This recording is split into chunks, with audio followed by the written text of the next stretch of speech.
కూటమి ప్రభుత్వ ఏర్పాటులో పవన్ కళ్యాణ్ కీలక పాత్ర పోషిస్తున్నారని మాజీ మంత్రి బాలినేని వ్యాఖ్యానించారు. స్థానిక సంస్థల ఎన్నికల్లో జనసేన బలంగా పోటీ చేసి అత్యధిక స్థానాలు గెలుచుకోవాలని పిలుపునిచ్చారు. కొందరు కావాలని పవన్ కళ్యాణ్ ను టార్గెట్ చేస్తూ కుల విభేదాలను రెచ్చగొడుతున్నారని మండిపడ్డారు. పార్టీ శ్రేణులు ఐక్యంగా ఉండి కుట్రలను తిప్పికొట్టాలని సూచించారు. పనిచేస్తే ప్రజలు ఓట్లు వేస్తారని, అన్ని వర్గాలను కలుపుకుని ముందుకు వెళ్లాలని బాలినేని హితవు పలికారు.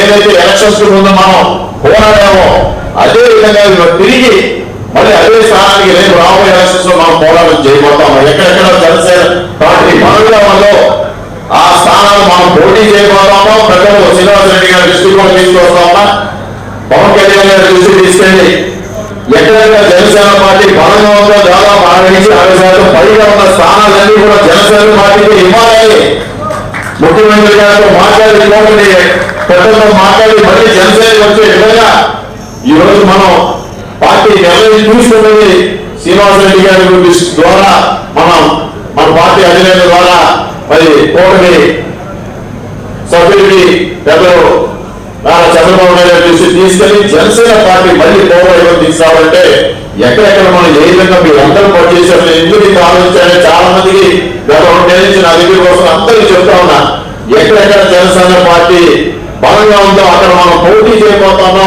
మీరు చూడండి. నేనున్నాను మీ వెనకాల. నా రోజు ఈ జిల్లాలో చాలా గ్రామాల నుంచి చాలా వారి నుంచి వస్తే చెప్పడం జరిగింది.